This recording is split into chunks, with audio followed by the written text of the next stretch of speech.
दोस्तों नमस्कार।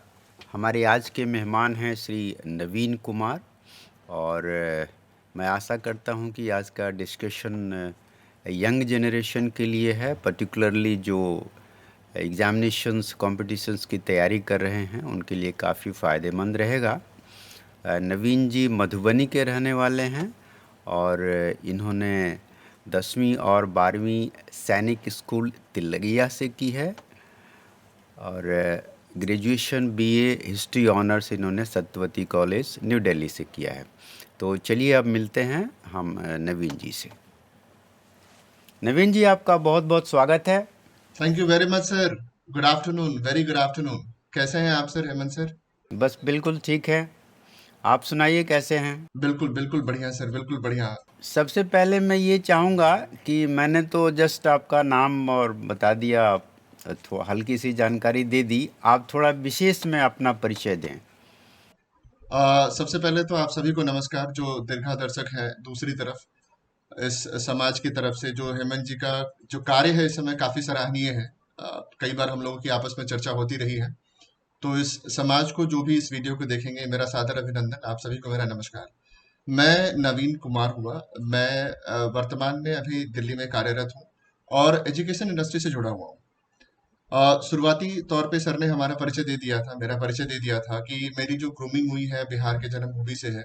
अलग अलग हिस्सों पे मैंने अपना पालन पोषण किया। समथिंग लाइक झारखंड में मेरी स्कूलिंग हुई। सैनिक स्कूल का जो सर ने बताया था, एक अपने आप में ही एक अलग उपलब्धि है। सैनिक स्कूल से होने का मतलब ये है। सैनिक स्कूल का मतलब था कि शुरुआती तौर पर हमारे डिफेंस में जाने की रुचि तो थी, लेकिन चूंकि बिहार के बैकग्राउंड से है और वो भी मधुबनी का, अगर आपने सुना होगा तो दरभंगा और मिथिलांचल की जो भूमि होती है, वहां पर बस एक ही होता है कि अगर आप शिक्षित हैं तो आप एक बड़े से बड़े अधिकारी के रूप में अपने आप को पाए जाते हैं। तो माता पिता की अक्सर एक इच्छा रही है कि आप बड़े से बड़े अधिकारी बने, और उन्हीं की प्रेरणा और उन्हीं की एक तरीके से मोटिवेशन था जिस कारण से मैंने अपना रुख इसकी तरफ रखा। तो सैनिक स्कूल से निकलने के बाद मैंने ग्रेजुएशन किया दिल्ली यूनिवर्सिटी से। यहाँ पर अच्छी खासी पढ़ाई चली और पढ़ाई करने के बाद कई सारे एग्जामिनेशंस दिए मैंने। जैसे मैंने 2011 से लेकर 13 तक मैंने कई सारे ऐसे प्रतियोगिता परीक्षाएं थी जिसमें मैंने क्वालिफाई किया था। सबसे पहले आपका ACIU intelligence officer, assistant central intelligence officer, जो मिनिस्ट्री ऑफ होम अफेयर्स के द्वारा निकाला जाता है। और इसके अलावा मैंने कई बार CGL के एग्जाम्स भी निकाले थे। अब उन दौरान क्या था कि मेरे कई सारे दोस्त हैं जो आज के दिन में समथिंग लाइक वो एक अधिकारी के तौर पे हैं, IAS हैं, IRS हैं। वो एक सबसे बड़ी प्रेरणा रही। तो कहीं ना कहीं मेरा स्कूल से लिंक और उस स्कूल के साथ लिंक और वही एक प्रेरणा मेरे दोस्तों के साथ, और उसी प्रेरणा के कारण मैं आज अभी भी उस प्रतिगत एक लक्ष्य के प्रति समर्पित हूँ कि मुझे भी एक अच्छे अधिकारी के तौर पर अपने आप को निखारना है। तो वो चल रहे हैं। और मैंने कई सारे IAS पीसीएस के एग्जाम्स भी दिए हैं। पीसीएस का हमने एक बार दो बार मेंस भी लिखा हुआ है। तो ये अभी जर्नी तय हो रही है। कहते हैं ना कि जीवन में कई सारे रास्ते हैं, उनके पड़ाव को आप निकलते हुए आगे बढ़ते हैं। तो लक्ष्य के पाने के कदम पे मेरी बिल्कुल आगे जर्नी चल रही है। और वर्तमान में दिल्ली में अभी मैं एडटेक के साथ जुड़ा हूँ। अनअकैडमी पे मैं बच्चों को क्लासेस दे रहा हूँ और कई सारे फ्रीलांसर्स काम कर रहा हूँ ऑल इंडिया लेवल पे। जैसे मैंने कहा कि अगर कोई बच्चा अगर प्राइवेट जॉब करना चाहता है, प्राइवेट नौकरी करना चाहता है, और उसके पास एप्टीट्यूड वगैरह है, और वो किसी कॉम्पिटिशन्स की तैयारी कर रहा है, तो वो री लेवल के द्वारा, अनअकैडमी के री लेवल के द्वारा वो कई सारे प्राइवेट जॉब्स में भी अपने आप को वो करवा सकता है और वो जॉब ले सकता है। तो ऑल इंडिया लेवल पे मैं री लेवल पे काम कर रहा हूँ, अनअकैडमी पे मैं काम कर रहा हूँ। और at the same time freelancers में जब भी मुझे मौका मिलता है तो मैं हमेशा ये सोचता हूँ कि कैसे मैं बच्चों को, या जो मेरे से जुड़े हुए हैं, उनको कैसे शिक्षित किया जाए। तो मेरी हमेशा कोशिश रही है कि एक समाज में बदलाव लाने की प्रेरणा होनी चाहिए कि अगर मैं शिक्षित हूँ तो मेरे आसपास के जितने भी लोग हैं वो तमाम शिक्षित हों। जी हेमंत सर। नवीन जी आप जैसा मैंने देखा कि आप सैनिक स्कूल के स्टूडेंट रह चुके हैं, तो सबसे पहले हम ये जानना चाहेंगे कि सैनिक स्कूल में एंट्री की क्या प्रक्रिया है ताकि हमारे लोग इससे लाभान्वित हो सकें। सर इसके लिए ना ऑल इंडिया लेवल पर एग्जामिनेशन कंडक्ट किए जाते हैं हर एक साल। और जो भी बच्चे 5वीं और छठी क्लास में अगर वो मेधावी छात्र होते हैं, कई बार एक्सटर्नल कैसे कुछ कोचिंग इंस्टीट्यूट्स वगैरह भी होते हैं जो इनकी प्रॉपर तैयारी कराते हैं। तो एक 5वीं छठी का जो एक तरह से प्रक्रिया है, 5वीं छठी क्लास के बच्चे हो सकते हैं। दो तरह से प्रक्रिया होती है सर ऑल इंडिया लेवल पे। एक तो छठी क्लास में होता है, दूसरा 9वीं क्लास में होता है। 9वीं क्लास में जो बच्चे अगर मेधावी हों, 8वीं क्लास में अगर उन्होंने पढ़ाई कर रखी है और वो 9वीं एंट्रेंस लेके जाते हैं, तो 9वीं क्लास में उनका एडमिशन होता है। वही चीज अगर किसी बच्चे ने 5वीं क्लास में अभी उनका दाखिला एडमिशन है और वो छठी क्लास में अगर वो ज्वाइन करते हैं, तो उनको छठी क्लास का एंट्रेंस होता है। तो सर साल में ना 2 बार एंट्रेंस निकाले जाते हैं, एक तो छठी क्लास के लिए, एक 9वीं क्लास के लिए। कोई भी बच्चा अगर इस पर्टिकुलर स्कूल की तैयारी करे, अब तो मेरे ख्याल से सर सैनिक स्कूल्स कोएड हो चुका है सर, आपको पता होगा समाचार के माध्यम से, मिनिस्ट्री ऑफ डिफेंस के तहत अब उसमें बालिकाएं भी जा सकती हैं, छात्राएं भी पढ़ सकती हैं। तो अगर आपको तैयारी करनी है तो एक तो लगन के साथ, चूंकि मेरी शुरुआती जो हुई थी, कई बार पहले हुआ करता था सर, बिहार में एंट्रेंस के कई सारे स्कूल्स हुआ करते थे। तो अक्सर वहां पर वो टीचर्स और वो स्कूल्स करवाते क्या है कि इस पर्टिकुलर विद्यालय की ना बार बार आपकी ना परीक्षाएं लेते हैं। बार बार उस परीक्षाओं के तहत आपको बार बार वो शार्प करते हैं कि आपका प्रैक्टिस होते रहे, कि आपके एग्जाम में अगर ऐसे क्वेश्चंस आ रहे होते हैं, तो इस एग्जाम के आप बिल्कुल पैटर्न से रूबरू हो जाए। तो ये परीक्षाएं वो प्राइवेट कोचिंग इंस्टीट्यूट्स के द्वारा होती थी, और अल्टीमेटली मैंने भी वहां दाखिला लिया और मैं कई बार मॉक वॉक लगाता था। तो उस मॉक लगाने के क्रम में ही मैंने इस एग्जाम को क्वालिफाई किया था। और हेमंत जी, यही नहीं, मैंने नेतरहाट भी क्वालिफाई किया था, नेतरहाट विद्यालय का भी एंट्रेंस मैंने दिया था। तो नेतरहाट और सैनिक स्कूल दोनों में मैंने क्वालिफाई किया था, लेकिन अल्टीमेटली मैंने चूज किया था सैनिक स्कूल सर। अच्छा, ठीक है। अच्छा, ये बताइए कि जैसे शहर के बच्चे जो जी। हैं, उनके लिए तो दिक्कत नहीं है, वो कोचिंग कर लेते हैं अपना सैनिक स्कूल एंट्रेंस की। सपोज़ कीजिए कुछ बच्चे गांव में होंगे, टैलेंटेड जी। होंगे, जी। उनको यदि हम लोग जी। चाहें जी। भेजना, तो हमें क्या करना होगा? बहुत बड़ा उसके प्रश्न, लिए बहुत अच्छा उन प्रश्न है सर, मैं इसमें उत्तर देना चाहूंगा सर। ये विकल्प हमारे पास 2 साल पहले नहीं था। कहते हैं ना कि हर एक अभिशाप में एक वरदान होता है, तो शायद कोरोना कुछ जगहों पर वरदान के तौर पे साबित हुआ है। अगर वर्तमान में देखूं, जिस तकनीक का हम लोग यूज कर रहे हैं माध्यम का, ये गूगल मीट है, ये जूम है, अगर इस माध्यम का प्रयोग किया जाए उन क्षेत्रों में, रूरल एरियाज में, जहां पर आपने देखा होगा सर, आजकल के बच्चे में सबसे ज्यादा लगाव उनको मोबाइल के साथ है, तो वो लोग भली भांति इससे जानते हैं मोबाइल का कैसे यूज करना है, कैसे यूट्यूब पे वीडियोस वगैरह देखना है। तो अगर हम एक कम्युनिटी प्रोग्राम स्टार्ट करें सर समाज में, और हम एक एजेंडा तैयार करें और हर एक बच्चों को हम एक ग्रुप में बांटें, कि मान लीजिए कोई बच्चे अगर छठी क्लास के हैं और वो एक अच्छे स्कूल में दाखिला कराना चाहते हैं, तो उन बच्चों को हम 5वीं से ही ट्रेन करें, या पहले से लेकर 5वीं तक ही ट्रेन करें, और उनका गोल ओरिएंटेड हो जाए कि अगर ये बच्चा नवोदय में जाना चाहता है तो उसको नवोदय का मार्गदर्शन किया जाए, अगर ये सैनिक में जाता है तो सैनिक स्कूल में मार्गदर्शन किया जाए, अगर वो किसी और अन्य कॉम्पिटिटिव एग्जाम्स की तैयारी करता है तो उसको उस तरह का मार्गदर्शन किया जाए। तो इस तकनीक के माध्यम से सर, अगर हम एक कम्युनिटी प्रोग्राम तैयार करें कि इस मोहल्ले में, इस गांव में, इस कस्बे में अगर शिक्षित बच्चे हैं, तो उनको शिक्षा के माध्यम से, तकनीक के माध्यम से जोड़ा जा सकता है। जैसे कि आपने देखा होगा सर कि अगर हम लोग भी अन अकेडमी पे क्लास देते हैं, तो यहाँ पर पैन इंडिया हर एक स्टेट के बच्चे देखने आते हैं सर। अब यूट्यूब एक ऐसा साधन है कि आप कहीं पे भी इंडिया के कोने पे क्यों न बैठे हो, आप आसानी से किसी भी चीज का क्लास देख सकते हैं, वहां से लाभ उठा सकते हैं, पढ़ सकते हैं, शिक्षित बन सकते हैं। यूट्यूब के माध्यम से लोग करोड़ों चीजों को एक तरह से अर्जन भी कर रहे हैं विद्या का, और एक तरह से लोग अधिक से अधिक फायदा भी उठा रहे हैं इस चीज से। अ, अच्छा, मैं एक सुझाव दूंगा इस संबंध में। जैसा कि आपने बताया कि हम लोग कम्युनिटी प्रोग्राम तैयार कर सकते हैं, तो वो फ़िलहाल अभी हम लोग उस क्या बोलेंगे, उतने कॉम्पिटेंट नहीं हैं कि कर पाएँ। लेकिन अभी आपसे बातचीत करने के दौरान ही मुझे एक आइडिया आया कि आप इसमें हेल्प करना चाहेंगे? सर मेरा हमेशा सहयोग रहेगा आपके साथ, समाज के लिए मैं हमेशा खड़ा हूँ सर। और मैंने मैंने आपके इस विषय पे चर्चा भी की थी कि इस विषय पर मैं बिल्कुल कह रहा हूँ, मैं ये एक बहुत, मतलब इसमें हमें कुछ अलग से कुछ एक्स्ट्रा नहीं करना है सर। हमें, अगर मैंने कहा कि 10 लोगों को हमने आपस में जोड़ा जो हमारे समाज के हैं, वो शिक्षित हैं और उनके पास किसी चीज का ज्ञान है, तो उनसे हम अगर कहूँ कि 24 घंटे में अगर 1 घंटे हमें दे दे अपने अपने क्रियाकलाप के अनुसार, तो वो जाहिर सी बात है, वो एक समय देकर अपने ज्ञान दूसरों के माध्यम से शेयर कर सकते हैं। तो इसमें एक टेक्निकल इश्यूज है, इश्यूज तो नहीं कर सकते, टेक्निकल कुछ थिंग्स है जिसको जानना जरूरी है, कि हमने एक यूट्यूब बनाया और उस यूट्यूब के लिंक को बच्चों को शेयर किया, बच्चों को बता दिया कि इस तरह से क्लासेस लेने होते हैं, आप आ जाइए इस पे। तो ये माध्यम बड़ा, अब तो जूम एक अच्छा विकल्प है सर, गूगल मीट एक अच्छा विकल्प है।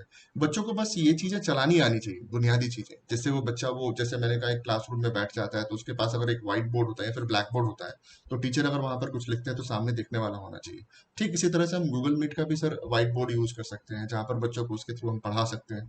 तो अगर हमारे शिक्षित समाज में कुछ ऐसे लोग हैं जो पढ़े लिखे हैं, जो वाकई अपने 24 घंटे में से कुछ समय कंट्रीब्यूट करना चाह रहे हैं, तो उनको हम एक ग्रुप बना लें और उनसे एक समय ले लें कि ठीक है, हफ्ते में या फिर प्रतिदिन आप एक 24 घंटे का एक समय दे दीजिए, जहां पर बच्चों को मैं आपका लिंक शेयर कर दूं, जिसके तहत आप अपने ज्ञान का थोड़ा सा प्रसार करें, ताकि आप लोगों को फायदा हो। क्योंकि मैंने समझा है सर कि मैंने जाना है, मेरे पिताजी अक्सर इस बात को बड़ा बोला करते थे कि ज्ञान एक ऐसी चीज है ना जो कभी खत्म नहीं हो सकती। आप जितना इसको फैलाओगे ना और बढ़ता चलेगा। तो ये एक अटूट एक धन है जिसको आप कभी बांध नहीं सकते, ये हमेशा और बढ़ता ही रहता है। तो एक एक विकल्प, तकनीक एक बहुत अच्छा विकल्प है सर आज के युग में। ये मैंने कहा, कोरोना एक अभिशाप था, लेकिन वरदान हमारे एडटेक में आया। कई सारी एडटेक इंडस्ट्रीज आगे भी गई और कई सारी अभी भी बढ़ रही हैं। तो सर हम तकनीक के माध्यम से शिक्षा का प्रसार और प्रसार कर सकते हैं। मुझे लगता है कि आपने जो बातें अभी कही, इसको हमारे शिक्षक ग्रुप्स जो हैं, शिक्षकगण टीचिंग लाइन में जो हैं, प्रोफेसर हों, शिक्षक हों, वो अगर सुन रहे हों या सुनेंगे तो थोड़ा बहुत उनके दिल में भी बात आएगी इस कि भाई कुछ करना चाहिए, मोटिवेशन थोड़ा बढ़ेगा, ऐसा मुझे फील हो रहा है। अच्छा, फॉर द टाइम बीइंग जो मुझे आइडिया आया वो शेयर करना चाहता हूँ कि अब सैनिक स्कूल में गांव के बच्चों को कुछ पता नहीं है कि सैनिक स्कूल भी होता है, क्या होता है। तो आप अगर मुझे हेल्प करें कि आप इस पे एक वीडियो बना दें अपना, जो जो बातें आपने कही उसको थोड़ा इलेबोरेटली, कि भाई सैनिक स्कूल में जाना है, जैसे आपने बताया कि एडमिशन 6th में और 9th में होता है, तो ये बात हो गई। अब 6th में एडमिशन होता है तो उसके पहले कैसे तैयारी करनी चाहिए, क्या पढ़ना चाहिए, कौन सी किताब पढ़नी चाहिए, तो वो अगर आप वीडियो तैयार करके देते हैं तो मैं अपने इस चैनल पे अपलोड कर दूंगा। कि इंटरव्यू का मतलब, मेरा मकसद यही है कि कुछ फ़ायदा हो हमारे समाज को, पर्पस मेरा वही बिल्कुल, है और सबकी कुछ कोई नहीं। गुंजाइश ना हो, कहीं पर भी कोई डाउट ना हो। अगर कोई चीज अच्छी है तो इसको समाज में फैलना जी बहुत जी। जरूरी है। तो ये आपकी, हाँ, आपका योगदान होगा। और हम एटलीस्ट कम से कम उनको पता चले कि भाई सैनिक स्कूल में हमको जाना है तो हमें क्या करना चाहिए। फिर उनकी तैयारी के लिए हम कुछ और सोचेंगे, फिर भाई उसको तैयारी कैसे कराओ, क्योंकि गाइडेंस की बहुत ज़रूरत है, गांव में गाइडेंस बच्चों को नहीं मिलता है। तो गाइडेंस के लिए हम कुछ अलग से विचार लेंगे।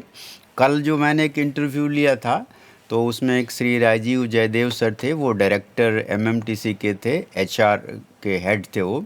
तो उन्होंने बहुत सारी बातें कहीं प्रपोज़ किया, और फॉर्चुनेटली जो उन्होंने प्रपोज़ किया था, इवनिंग में उनका फ़ोन आया कि हेमंत जी, मैं इनिशिएट करना चाहता हूँ इस काम को जो उन्होंने प्रपोज़ किया था। उन्होंने मुझे बोला कि आप कीजिए। मैं बोला देखिए अब मेरा एज हो गया है, हेल्थ मेरा वीक हो गया है, अब मेरे बस की बात नहीं है ऐसे इतने बड़े कार्यक्रम को चलाना। तो आप लोग बिहार में हैं, मैं तो बॉम्बे में हूँ, मैं बॉम्बे में रह के नहीं कर सकता हूँ। लेकिन आप चूँकि बिहार में हैं, हमारा पॉपुलेशन बिहार, यूपी, झारखंड में है, तो वहाँ पे एक सेंट्रलाइज ट्रस्ट बनाइए। उन्होंने ये ट्रस्ट की बात कही थी और उसमें एक कॉर्पस की बात कही थी।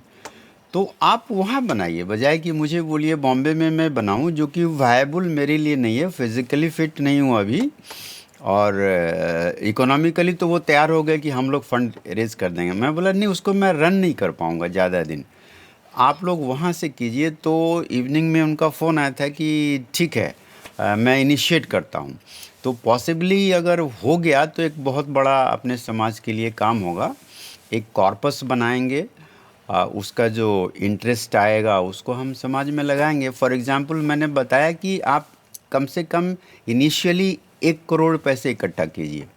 1 करोड़ हो जाएगा, कोई बड़ी बात नहीं है, हमारे समाज में बहुत लोग हैं देने वाले। तो यदि आप 1 करोड़ इकट्ठा कर लेते हैं तो बैंक रेट से भी कल 5.5 पौने 6% इंटरेस्ट है, तो 5.5 लाख रुपया मान लीजिए, ओनली इंटरेस्ट से आ जाएगा। आप अगर चंदा मांगते हैं किसी से तो एक बार देगा, दो बार देगा, फिर तीसरी बार नहीं देता है। लेकिन अगर आपके पास 6 लाख की पूंजी हो गई हर साल स्पेंड करने के लिए, तो आपका काम तो चलता रहेगा। इसके अलावा सब्सक्रिप्शन भी आ जाएगा, बहुत लोग हैं जो सब्सक्रिप्शन भी दे देंगे।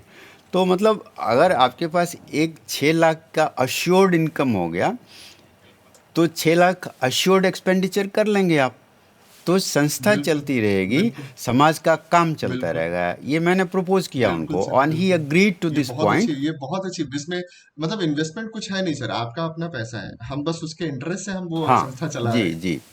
तो ये एक बहुत अच्छा नया हाँ, तो तरीका है सर। आप तो एक काम कीजिए कि आप एक वीडियो बना के मुझे भेज दीजिएगा, मैं इसी चैनल पे अपलोड कर दूंगा। सर मैं आपको ना एक बात बताना चाहता हूँ। हम लोग रिसेंटली हमारे जो बैचमेट्स होते थे, मैं आपको बताता हूँ, जैसे जो लोग मुझे वीडियो देख रहे हैं मैं बताता हूँ कि यहाँ पर सैनिक स्कूल में ना हर एक साल 100 से 150 के बच्चे आसपास एंट्रेंस में जाते हैं। और इनका एक ग्रुप बन के आता है, तो एक बैचेस के नाम पे होता है। तो हमारा जो बैच का जो नाम है 97 2004 का बैच है। रिसेंटली हम लोगों ने सर ना एक किताब लॉन्च करी है, तिलैयंस डायरी। और वो तिलैयंस डायरी सर इतनी खूबसूरत किताब है, उसमें हमने हर एक पल को समाया हुआ है। अगर मैं अपने शुरुआती दिन की कि छठे क्लास में क्या होता है, सातवें क्लास में क्या होता है, आठवें क्लास में क्या होता है, किस तरह से एक एक एक एक एक मैच्योर्ड सोल में कैसे कन्वर्ट होता है। मतलब ये जो मूवमेंट है ना सर तिलियंस की, ये हर एक तिलियंस दोबारा जीना चाहता है। 16 सितंबर को सर ना हमारा फाउंडर्स डे है, और हमारे कुछ बैचमेट्स से मिलकर ना तिलियंस डायरी करके एक किताब छापने वाले हैं। और बड़ी खुशनसीबी की बात यह है सर, उसी दिन हम इस किताब का अनावरण भी कर रहे हैं, उसी पर्टिकुलर प्रमाइस में। तो 16 सितंबर को हमारा फाउंडर्स डे होता है सर, और एक बहुत बड़े उद्घाटन का होता है। और मैं मैंने कम जितना बताऊं कम है हमारे स्कूल की उपलब्धि। तिलियंस इज समथिंग तिलियंस। प्रकाश झा जैसे बड़े डायरेक्टर इसी स्कूल से पास आउट हुए हैं। तो स्कूल के एक गरिमा है इनकी। तो हम लोग इसमें तिलियंस डायरी में ना वो सारा एक तरह से हमने निचोड़ डाला हुआ है कि तिलैया क्या है, और उसकी माटी, उसकी हवा, उसकी पानी किस तरह से एक व्यक्ति का एक पूरा निर्माण करती है, एक अच्छे व्यक्तित्व का निर्माण करती है। तो जो भी भावी बच्चे हैं जो करना चाह रहे हैं, इसमें कोई डाउट नहीं है सर, मैं अपनी पूरी जी जान लगा दूंगा। जिस तरह से अगर मुझे समाज में ऐसे कोई बच्चे मिले, कैसे एंट्रेंस निकाला जाता है, एंट्रेंस के बाद कैसी प्रक्रिया होती है, किस दौर से गुजरना होता है, उसके बाद मेडिकल होता है। तो एक बखूबी कहते हैं ना सर, एक ऐसा वातावरण मिल जाएगा उस बच्चे को कि वो अल्टीमेटली अपने आप को अपने व्यक्तित्व में निखार ले पाए। नहीं ठीक है, ये तो हम इसका लाभ तो हम उठाएंगे उठाएंगे। लेकिन शुरुआती दौर जी। पे गांव के बच्चे काफ़ी इग्नोरेंट होते हैं, तो उनको किताब दे दो तो वो हम्म। पढ़ेंगे नहीं जल्दी। तो ये वीडियो वाला जो प्रोग्राम है ना, आजकल मोबाइल सब कोई देखता है। जी, तो एक छोटा सा जी, आप जी, बना जी, के क्रिस्प वीडियो दीजिए, जी। ताकि मैं बिल्कुल सर, उनमें बिल्कुल। इंटरेस्ट क्रिएट करूं। ये गांव में बिल्कुल भेजूंगा, सर, आपकी और बात। वहाँ के जी, बच्चे सुनेंगे, तो थोड़ा इनिशियल स्टेज में पहले है कि इंटरेस्ट क्रिएट करना पड़ेगा। इंटरेस्ट जब क्रिएट हो बिल्कुल जाएगा तो सर। वो खुद डिमांड करेंगे कि हम भी देना चाहते हैं, हम भी देना चाहते हैं, जी, हम भी जी, आगे जी। बढ़ना चाहते हैं। तो ये आप कीजिएगा और पौधे मुझे को भेज लगने दीजिएगा। एक बिल्कुल चलिए, ये सर, तो पेड़ सैनिक पौधों को स्कूल लगने की के बात पहले हो ना। गई। जी, अब जी, आप जो अभी जिस फील्ड में जुड़े हुए हैं, अन अकेडमी से, जी, तो हम अन अकेडमी के बारे में भी कुछ जानना चाहेंगे। और जो बीपीएससी यूपीएससी कंपटीशन मेनली तैयारी करते हैं, तो उनको जी। आप किस तरह से हेल्प हेल्प कर सकते हैं। ओके।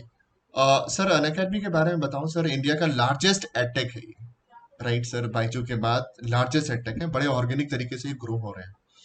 और ये मतलब K-12 6 से लेकर 12 से लेकर और 12th के बाद की जितनी भी कॉम्पिटेटिव एग्जामिनेशन है ना, उनकी तैयारी करवा रहे हैं सर। अब इसके थ्रू में क्या है कि अनअकैडमी मतलब इनका मॉडल ये नहीं सर कि लाइक बिजनेस कर रहा है। What the purpose of this Unacademy is this, कि इनकी ज्यादा से ज्यादा क्लासेस ना सर फ्री होती है। यूट्यूब पे अगर आप चले जाएं, तो इन्होंने मतलब कई सारी क्लासेस हैं। बैंक की कैटेगरी है, एसएससी की कैटेगरी है, यूपीएससी की कैटेगरी है, एफकैट की कैटेगरी है, सीडीएस की कैटेगरी है, एनडीए की कैटेगरी है। तो इनकी मतलब पेड कम वर्जन है जब ये शुरुआत हुए थे तो, और समथिंग लाइक फ्री वाले ज्यादा कंटेंट है इनके पास है। तो कई सारी फ्री क्लासेस हैं। कोई भी बच्चा अगर ऑर्गेनिकली अपनी पढ़ाई करना चाह रहा है बिल्कुल सिरे से सर, तो वो आसानी से अनअकैडमी के पोर्टल पे जा सकता है। और उसको अनअकैडमी के पोर्टल पे ना वो साफ दिख जाएगा कि ये फ्री क्लासेस हैं, ये पेड क्लासेस हैं। तो पेड का वर्जन इज समथिंग लाइक एक जस्ट एक मोनेटाइज करने के लिए, ताकि किसी भी कंटेंट का ना एक वैल्यू हो। कई बार होता है ना सर कि जब हम सेवाएं अगर मुफ्त में देना स्टार्ट करते हैं ना, तो उसकी वैल्यू घट जाती है। तो यहाँ पर अनअकैडमी के कुछ कंटेंट ऐसे हैं जो पेड वर्जन में है सर। और अगर आप देखेंगे ना तो समथिंग लाइक ज्यादा 70% के आसपास जो कंटेंट है आपके फ्री में है। अब इस चीज का लाभ कोई भी बच्चा उठा सकता है, चाहे वो किसी भी कोने में हो। उसके पास एक इंटरनेट का कनेक्शन होना चाहिए, उसके पास मोबाइल फोन होनी चाहिए, वो घर बैठे इस चीज का लाभ उठा सकता है हर एक कैटेगरी में, बिहार पुलिस, दरोगा, एसएससी, बैंक, हर एक एग्जाम की बात करें सर। मेरी तरफ से सर, अगर मुझसे कोई बच्चा जुड़ता है एज एन इंडिविजुअल सर, तो मैंने अपना एक फ्रीलांसर में काम शुरू किया है। कोई भी बच्चा अगर अंग्रेजी सीखना चाहता है, अगर वो कंपटीशन एग्जाम्स में जा रहा है, जैसे मान लीजिए बैंक एग्जाम की तैयारी कर रहा है, एसएससी एग्जाम्स की तैयारी कर रहा है, बड़े से बड़े एग्जाम्स में कैट, टॉफल, जीआरई वगैरह एग्जाम्स में जा रहा है, तो न्यूज प्रेप करके मैंने सर अपना एक यूट्यूब पे चैनल स्टार्ट किया हुआ है, जहां पर कोई भी बच्चा आके फ्री में क्लास ले सकता है। तो मेरी तरफ से फॉर द पर्पस कि बच्चा मेरे कैसे सीखे, मेरी पूरी कोशिश होती है कि अगर कोई भी, अगर मैंने कुछ सीखा हुआ तो सामने वाले को मैं बता पाऊँ। तो यहाँ पर सर अनअकैडमी के माध्यम से और न्यूज प्रेप के माध्यम से, यही नहीं सर, अनअकैडमी का जो री लेवल कंटेंट होता है, री लेवल एक नया अगेन एक इनिशिएटिव है अनअकैडमी की तरफ से। यहाँ पर क्या कर सकते हैं, मान लीजिए आपने गवर्नमेंट एग्जाम की तैयारी की, अब इसमें तो मतलब कुछ ही परसेंट ही निकल पाते हैं बच्चे, करोड़ों अगर अप्लाई करते हैं तो कुछ ही परसेंट निकल पाते हैं। तो अनअकैडमी के री लेवल से हो क्या रहा है सर, कि मान लीजिए अगर आपने गवर्नमेंट एग्जाम की तैयारी करी है, आपको मैथ्स आता है, क्वांट समथिंग लाइक रीजनिंग आता है, इंग्लिश आता है, जी आता है, तो आप अपने ज्ञान को वहीं रखिए। और अगर आपको फाइनेंशियली कोई प्रॉब्लम है ना, तो री लेवल के थ्रू आप एंट्रेंस दीजिए। और उस री लेवल में क्या होता है सर, कि आप जितने भी आपके स्कोर होते हैं ना, उस स्कोर के माध्यम से सर विद इन 15 डेज आपकी एक प्राइवेट जॉब में नौकरी लग जाती है। और वो प्राइवेट जॉब क्या है सर, अपग्रेड है, स्विगी है, ओला है, कई सारे जो आपके स्टार्टअप हैं रिसेंटली जो इंडिया में स्टार्ट हुए हैं, उन स्टार्टअप में आपको एग्जीक्यूटिव के पोस्ट पर, जिसमें एक अच्छी खासी तनख्वाह रहती है सर, 15, 20, 25, 35, 40 के रेंज में आपकी 1000 की तनख्वाह होती है, कि आप चाहें तो अपनी पढ़ाई के साथ साथ ना अर्निंग भी कर सकते हैं। क्योंकि मैंने देखा है सर, हमारे समाज के लोगों में ज्ञान तो है, इंटेलेक्चुअल तो है, लेकिन वो कहीं ना कहीं मात खाते हैं फाइनेंस के कारण। तो अगर कोई बच्चा मेधावी है और वह उसने तैयारी कर रखी है, और वो चाहता है कि नहीं फाइनेंशियली अगर प्रॉब्लम आ रही है, तो री लेवल के थ्रू किसी वर्क फ्रॉम होम में वो आसानी से ज्वाइन कर सकता है एंट्रेंस के द्वारा, और वो एक जॉब लेते हुए अपनी पढ़ाई को जारी रख सकता ठीक है, बिल्कुल सही है। बहुत अच्छी है जी जानकारी आप दे रहे हैं हम लोग को, जो बिल्कुल हम लोग अनभिज्ञ हैं, इस चीज़ से एकदम सर। ज़ीरो हैं। मैंने बहुत कोशिश करी, पहले मैंने अपने समाज में इन सब चीजों के बारे में बताने में बहुत कोशिश करी, लेकिन एक जो मीडियम, एक मोड चाहिए था ना सर, वो मुझे मिसिंग लग रहा था, कि एक होता ना कि चैनल होना चाहिए, and there has to be a communication. अगर मैं इस कम्युनिकेशन को प्रॉपर चैनल से कन्वे करता हूँ ना सर, तो एग्जीक्यूशन का चांसेस ना ज्यादा होता है। और मैंने जैसे, मैं जब भी, मैं आज तक अपने समाज में, जब एक बार, जब मैं आपको एक उदाहरण बता रहा हूँ सर, एक समाज, मतलब मैं अपने गांव में ही था, अन अकेडमी के बारे में बच्चों को बता रहा था। तो अन मुझे वो जानते हैं कि सर पढ़ाते हैं, आप बिलीव नहीं करेंगे सर, मैं केवल उनको बता रहा था, और करीब 10-15 लोग होंगे उसमें, और अच्छे खासे युवा वर्ग होंगे वो लोग। उसमें से एक व्यक्ति बड़े आराम से सुन रहा था, और बाकी लोग वो ऐप को निकाल कर ना उसको डाउनलोड कर रहे थे। तो जब मैं बातें बता रहा था ना, तो एक दो व्यक्ति ने कुछ बोलना स्टार्ट कर दिया, तो जो बड़े ध्यान से सुन रहा था ना, उसने उसे टोका कि भाई सुनो सुनो, बहुत अच्छी बात हो रही है, बहुत अच्छी बात हो रही है, ये एक ज्ञान लायक बात है, इसको सुनने की जरूरत है, क्योंकि ये आगे काम आएगा। तो मैं बड़ा हैरान था, कि मैंने कहा बताओ यार, अगर हमारे समाज में इस चीज का एक गैप है, तो मैंने अपने ऑर्गेनाइजेशन में एक रिक्वेस्ट भी करा था सर, कि एक लर्निंग गैप है, इसको कैसे ब्रिज किया जाए। तो Unacademy is on that way. अभी आपने देखा होगा कि सर अन अकेडमी ना अपने ऑफलाइन ब्रांचेस खोल रहे हैं, पटना में है, जयपुर में है, कोटा में है, तो वो अपने लखनऊ में खोलने जा रहे हैं। तो अब वो जो गैप है ना सर, वो रिड्यूस होगा जब वो अपना ऑफलाइन ब्रांचेस खोलेंगे ना, तो इससे वो ना अपने आप को ना एक तरीके से होगा क्या, कि बच्चा ना ट्रस्ट कर पाएगा। ऐसा no doubt, Unacademy is operating from Bangalore. तो बैंगलोर से जो जो काम कर रहे हैं वो, तो वहां पर होता क्या है, कि समथिंग लाइक कि एक होता नहीं कि भाई वो बैंगलोर में बैठे हैं, कौन हमारे प्रॉब्लम को सॉल्व करे। तो लोकल एरियाज में होने पे क्या होगा, कि ट्रस्ट वैल्यू बिल्डअप होगी सर उनकी। एक बार साहब आपके साथ ना टेलीफोनिक कन्वर्सेशन हो रही थी, मैंने, हम लोग कुछ विचार पे इस पे डिस्कस भी कर रहे थे सर। इग्नोरेंस है हमारे समाज में, एक्सेप्टेंस नहीं है। अब एक्सेप्टेंस को लाने के लिए, जब तक अच्छाई की रोशनी आगे नहीं बढ़ेगी, तब तक अंधेरा रहेगा सर। फिर भी अंधेरा कब तक रहेगा, उजाले को तो आना ही है ना। तो ये पूरा ब्रह्मांड मैंने देखा है सर, कि नकारात्मक और सकारात्मक ऊर्जा के क्षितिज पे है। यहाँ पर, जब मैं, चूंकि मैं हिस्ट्री ऑनर्स से पढ़ा हूँ सर, मुझे पता है कि किस तरह से पीछे के हमारे जो समय हुआ करते थे मॉडर्न इंडिया में, एसएनडीपी ऑर्गेनाइजेशन हुआ करता था, नारायण धर्म परिपालन योजना वगैरह होते थे, कई सारे रिफॉर्म्स मूवमेंट आए थे राजा राम मोहन राय जी के द्वारा। कई सारे रिफॉर्म मूवमेंट थे। समाज जैसे जैसे समय दर आगे बढ़ता है ना सर, बुराइयां वैसे वैसे पीछे क्रिपल करती है। अब इसमें हम समाज के व्यक्तियों का ही सबसे बड़ा रोल होगा कि हम उसमें सबसे बड़ा क्रूशियल रोल क्या प्ले करते हैं। बिहार की स्थिति, खासकर मैं अपने समाज की बात करूंगा, अपने गांव की बात करूंगा जहां से मैं बिलोंग करता हूँ। मैंने अपने पिताजी से भी इस पे चर्चा की हुई है कि आखिर इस समाज में अच्छाई आएगी कब, शुरुआत कौन करेगा। कई बार मेरे दिमाग में भी प्रश्न चिन्ह उठता है कि भाई आखिर कौन करेगा, आप करिएगा, सब कुछ छोड़ छाड़ के आ जाएंगे तो कैसे होगा।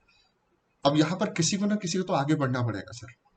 समाज में जिस इस तरह की स्थिति है, मैं चूंकि शराबबंदी का कानून है हर एक गांव में, आपको अच्छी तरह भली भांति पता है सर कि गांव में भोजन से ज्यादा शराब का उत्पादन हो रहा है। और इस शराब के माध्यम से जो, खासकर जो छोटे से छोटा और बड़े से बड़ा युवा वर्ग है, छोटे का माध्यम समझ लीजिए सर, जो बच्चे स्कूल गोइंग है ना, उनके अंदर इस चीज की भनक लग चुकी है। अब कहीं ना कहीं अगर हमने इस माध्यम को कुछ करने की भी कोशिश की तो एक रिपल्सन होता है, फोर्स होता है उनकी तरफ से, वो एक्सेप्ट नहीं करते इस चीज को। लेकिन इस दिशा में अगर हमारा रिफॉर्म है कि हम कहीं ना कहीं सुधार ला सकते हैं, तो शिक्षा से बड़ा कोई अधिकार नहीं हो सकता सर। अगर हम शिक्षित समाज करें या लोगों को शिक्षित करें, इसके बारे में जागरूक करें, उनको अच्छे और बुरे का एक भेद बताएं, अंतर बताएं कि इससे गलत होता है, इससे नहीं करना है। ये प्रक्रिया अगर हम लगातार अलग अलग मोड में करें सर, जैसे मैंने कहा कि आपने कुछ स्टेप्स के बारे में बताए थे सर, कि हम एक अलग अलग लेवल, ग्रास रूट लेवल पे काम करना चाह रहे हैं। बहुत बढ़िया सर, जो आपका आइडिया है यहाँ पर कि अगर बच्चों को, अगर मान लीजिए अगर हम अभी के युवा वर्ग को तो नहीं कर सकते कि अभी के युवा वर्ग अपने अपनी उमंग में है, अपने अपने उस उन्माद में है, जिस जिस भी एज में है वो लोग, तो उन पर हमारा कुछ जोर नहीं चल सकता। वो अब कुछ सालों में आगे होंगे और बढ़ेंगे। लेकिन इस समय अगर हमने ग्रास रूट लेवल पे काम करना स्टार्ट किया, जैसे मैंने कहा सर, आपने कहा कि नवोदय विद्यालय की तैयारी, सैनिक स्कूल विद्यालय की तैयारी, और अगेन नेतरहाट विद्यालय की तैयारी, और इन पे अगर हमने शेप करना स्टार्ट किया ना sir, there has to be कि कल होके अगर 10 रिजल्ट भी निकला ना इस गांव से, तो कल होके, मतलब ज्यादा समय नहीं है सर, अगर मैं कहूँ कि समाज में अगर दो लोग भी, किसी की सरकारी नौकरी लग जाती है तो आपने देखा होगा समाज में कितनी उत्साह हो जाती है। इसी तरह से अगर उन बच्चों में, अगर 10 बच्चे में से अगर मैंने पढ़ाया और 10 में से 5 बच्चा सेलेक्ट हुआ, मैं कहता हूँ सर 10 में से 10 निकलेगा, क्योंकि हमारे छात्रों की जो लगन शक्ति है और हमारी जाति की जो मेहनत करने की इच्छा है वो अतुलनीय है सर। अपनी जाति के लोगों से आप जितना मेहनत करवा लीजिए सर, मैंने देखा है वो कभी थकने को तैयार नहीं है। तो हाँ, ये है, उनमें कर्मठ है, बड़े मेहनती हैं, और हमेशा सीखने को रहेंगे सर। तो अपनी जाति वालों को अगर सही डायरेक्शन दे दिया ना, और उसका आउटकम मेरे को 6 महीने बाद या साल भर आ गया ना, तो समाज के अगर 10 लोगों का हमने भला किया है ना, तो 100 लोग उससे जुड़ेंगे। इस पे मैं एक आपको बात, हाँ इंटरेस्टिंग हाँ बात हाँ। बताना चाहता हूँ जी इस पॉइंट पे कि हमारे समाज के लोग कितने, आप कहिए कि जी मेहनती हैं। तो मैं पंजाब में पोस्टेड था, ब्रांच में, एक जी रूरल ब्रांच में एज ए जी ब्रांच मैनेजर, वहाँ पोस्टिंग मेरी हुई थी। तो पंजाब में क्या देखा कि वहाँ पे जितने भी वहाँ किसान थे, पंजाबी किसान, उनके यहाँ काम करने वाला जी एज ए जी। सर्वेंट, तो वो पासवान मेजॉरिटी सबसे थी। ज्यादा। तो मेरा एक हम्म। ऑफिसर था, तो वो बोला कि सर, हाँ ऐसे ही, सर उसको पता था कि मैं पासवान हूँ, सर बिहार का पासवान लोग है ना, अरे वो सर कमाल का होता है, बहुत मेहनती होता है। और बोलता है ना सर, मेरा जो सर्वेंट है, हम उससे डरते हैं। हम बोले डरते क्यों हो भाई, मालिक हो। अरे नहीं सर, वो धमकी दे देता है कि हम छोड़ के चले जाएंगे। तो वो छोड़ के चला जाएगा तो मेरा घर का काम कैसे होगा। तो मैं घर में सबको मैंने इंस्ट्रक्शन दे के रखा है कि इसको कुछ मत बोलना, एकदम कुछ भी करे, कुछ बोलना नहीं है, इसको कुछ डांटना नहीं है, कुछ नहीं करना है। तो इतना डिपेंडेंट है वहाँ के लोग पासवान पे। हमारी, मतलब हमारे मेहनत करने का तरीका, हम सामने वाले को अपनी ईमानदारी से जो भी करते हैं सर, अगर हमारे अंदर ईमानदारी, तो ईमानदारी है। हम तब तक ईमानदार रहते हैं जब सामने वाला व्यक्ति ईमानदार रहता है। अगर हमसे आप बेईमानी करिएगा तो हम भी आपसे बेईमानी करेंगे। तो हमारे अंदर एक अच्छी चीज है कि हम समाज में अगर रहते हैं, जो हमारे प्रति जैसा व्यवहार करता है ना सर, वैसे ही हम उनके साथ व्यवहार करते हैं। जी। तो ये सारी बातें ना मैं सुनता था तो मेरे दिमाग में थोड़ी हलचल होती थी कि यार हम लोग इतने मेहनती हैं और रिकॉग्नाइज्ड हैं हम लोग कि हम हर चीज़ में आगे हैं, और आपने तो हिस्ट्री में तो पढ़ा ही है, पलासी की लड़ाई में हमारी वजह से 100 साल अंग्रेज लोग राज्य किए। तो फिर हमारी ये स्थिति ये क्यों मैं है? इसका ना एक आंसर देना चाहूंगा सर। इसका आंसर बड़ा अच्छा आंसर है सर। समाज में ना एक भावना सी आ गई है कि हमें उससे कोई मतलब नहीं, हम अपना बस देखने चले जाए, है ना? तो हम कहते हैं कि भाई जब अपने घर में आग लगती है ना सर, तो हमें आग आग का पता चलता है, वरना हम दूसरों की आग को ना आग नहीं देखते। तो जिस दिन अगर ये भावना पनकी नहीं कि उसके घर में भी आग लगी है, उसका भी नुकसान हो रहा है, आइए थोड़ा सा उनके घर को बचाएं। इस तरह की भावना पनपनी जरूरी है सर। ठीक है, बहुत अच्छी बातें आपने बताई, डिस्कशन हमारा काफ़ी अच्छा हुआ और बहुत सारा मुद्दा जो एजुकेशन से रिलेटेड है वो कवर हो गया, और इसी दिशा में हम लोग काम करेंगे। और मैं ये कहना चाहूँगा कि जब यंग जनरेशन आप जैसे लोग, अगर जैसा कि आप इंटरेस्ट दिखाते हैं अभी भी समाज के प्रति, तो ऐसे लोग अगर इंटरेस्ट दिखाएं, थोड़ा सा आगे बढ़ें, तो हम लोग बहुत कुछ कर लेंगे, कोई अभी साधन की कमी नहीं है। सर आप बिल्कुल सर, आप अगर आप लोग जैसे लोग हैं ना सर, यहाँ पर हम लोग है ना सर, एक नेटवर्क है हम लोगों का, एक नेटवर्क है, और सृष्टि में हर एक चीज एक दूसरे से लिंक है। आपने हमें आह्वान दिया, आपने हमें आवाज दी, कुछ तो है इसके पीछे, और मेरा आपके साथ कुछ तो है, तभी तो हम एक दूसरे से कनेक्टेड है। तो सृष्टि में सर हर एक चीज ना एक दूसरे से लिंक है, कोई आइसोलेटेड पनप नहीं सकता सर। तो रही बात अच्छाई और बुराई, ये ओवर द टाइम सर आती और जाती रहती है, और इनका होना भी जरूरी है, वरना हर एक समाज बहुत अच्छा नहीं हो सकता। तो एक यहाँ पर आप लोग जैसे लोग, अगर आप लोग इस समाज को देख रहे हैं, चूंकि आप लोग एक जनरेशन में हैं, और आप एक ऐसी श्रेणी में आते हैं जहां पर हमारा आकलन कर सकते हैं जिससे हमारा भविष्य कैसा होगा, तो इससे बड़ी बात नहीं हो सकती सर। और हम ऐसे ही आप लोगों के लिए समर्पित रहेंगे सर, ताकि जिससे हमारे आने वाले भविष्य का भला हो, आने वाले भविष्य का समाज का एक कल्याण हो सके।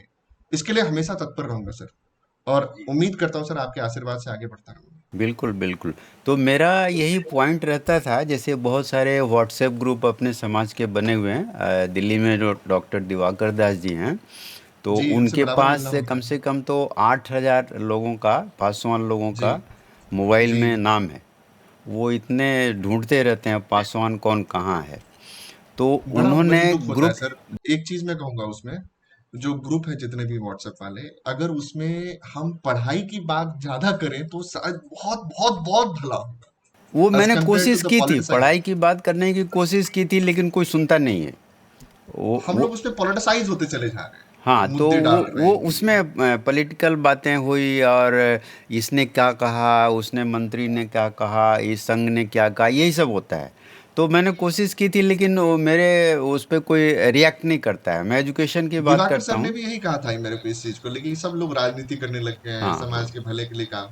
तो तो मेरी सर से मुलाकात होती है अस्पताल में, हाँ, हाँ, जरूर उससे से। उससे कोई फ़ायदा नहीं हुआ।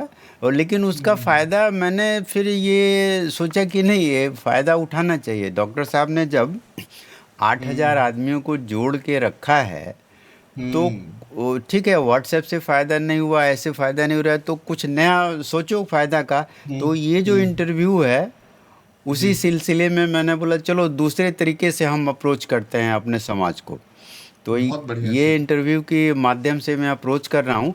और जी। मेरी आदत थी कि मैं व्हाट्सएप ग्रुप में कोई कुछ लिखता है तो पढ़ता जी। हूँ, तो मैंने उसका नाम नोट कर लेता हूँ कि ये आदमी समाज के काम आने वाला है, तो उसमें से आपका नाम शायद मैंने शायद आपको याद होगा।